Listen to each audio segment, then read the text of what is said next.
Thanks for coming to this video. Today we're going to be discussing not a skit. We're not going to be doing no food challenges today. I'm going to be doing a mental health video. Today I'm going to be covering the topic of intrusive thoughts.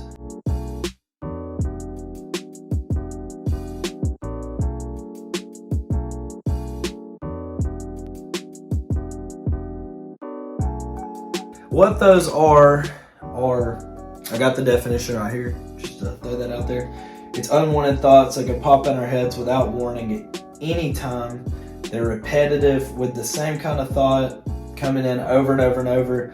They're a lot of the times disturbing or even distressing.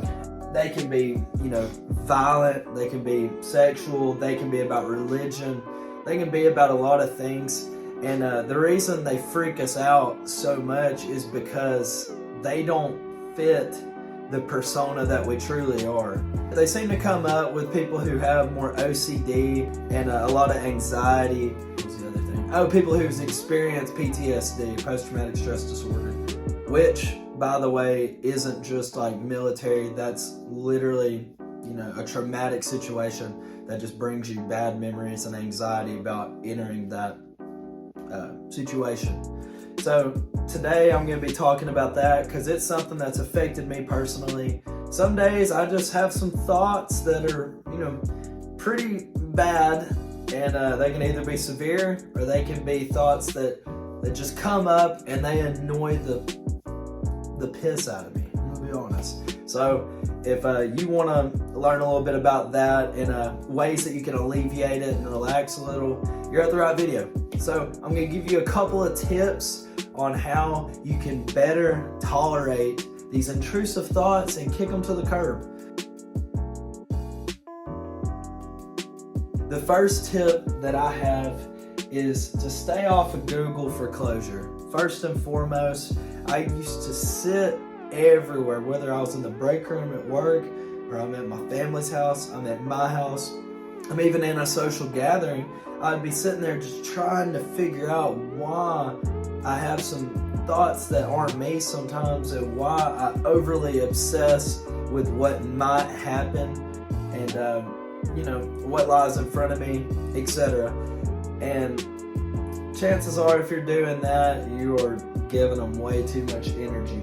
And Google is giving you every single, I don't know if it gives you every single answer, but just to throw this out there, I don't know if you knew, but Google has every answer to every single question that you could answer, or anything else, an answer for that answer. It's just way too much information for one human to absorb, and sometimes those ideas conflict each other, and you wind up worrying about one thing, because it's one path that this answer could go down, versus another, which is another path this answer goes down.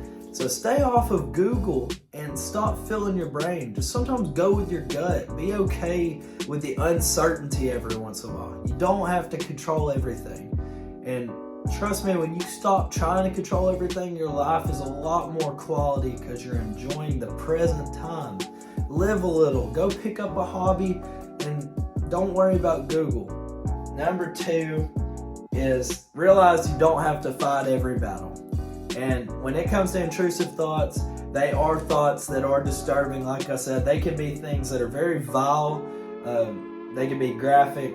They can also be just, in most cases, memories that just intrusive, into your head that make you not want to enter a situation because you're afraid that it's going to repeat itself like it did in the past. And that's one of the more common ones that I have. I just, sometimes you enter a situation and you expect the worst and your brain just hammers it and hammers it and hammers it just constantly. And you're just like, how can I shut this up? Because, it's not going to be the same situation because that happened a while back.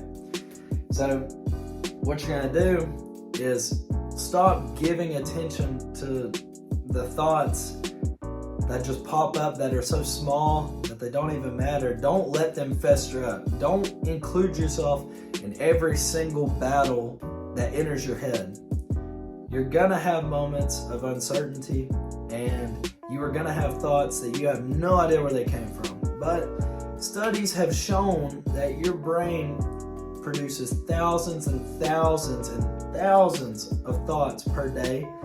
And the only reason they're intrusive is because they're not fitting your agenda as a person. Like, of course, you don't want the thoughts that cause you the being uncomfortable. So that's where they come from, and they bother you because, obviously you don't want to be some of the thoughts in your head. So don't include yourself in these battles. You got to just be present with where you're at the moment, and control what you can control, which is your reactions to what goes on around you, and let your actions do the talking.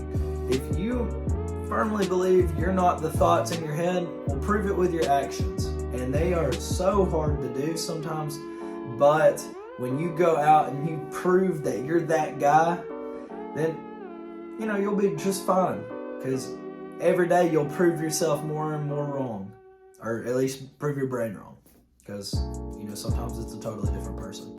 But that's off subject. Let's get to tip number 3. Being present is the most important thing that you can be, and worry about yourself and control what you can.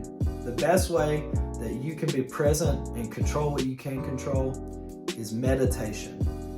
Meditation is the art of being mindful. It's focusing on your breathing, which is a real life thing, and you're focusing on that instead of focusing on all these thoughts that are just beating you down all the time.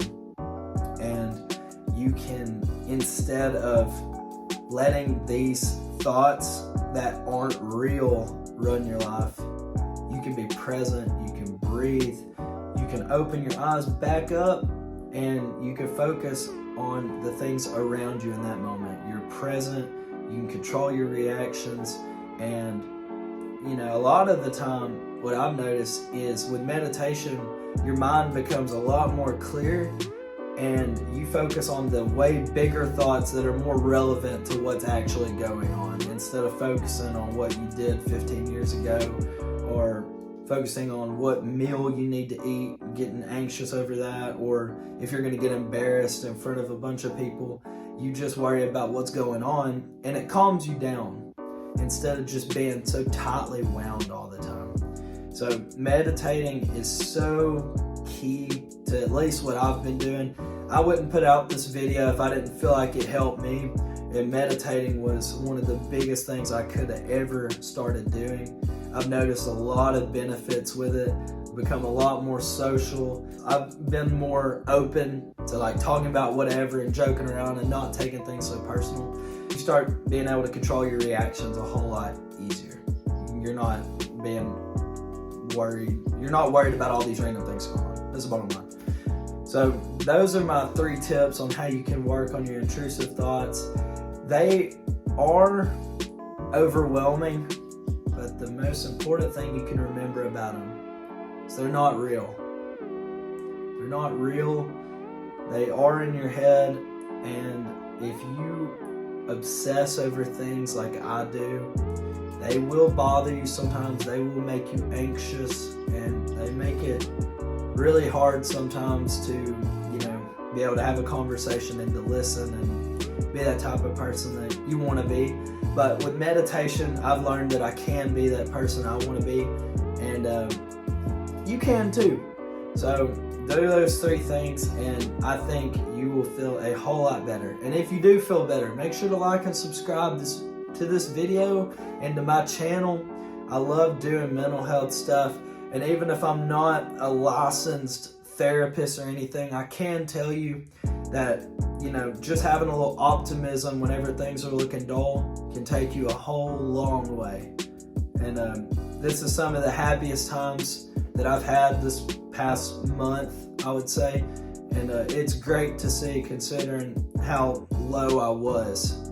So hopefully I can help you out too, because I wouldn't steer you wrong. Thank you for watching this video, and I love all of you. Stay beautiful, baby girl, and see you on the next one.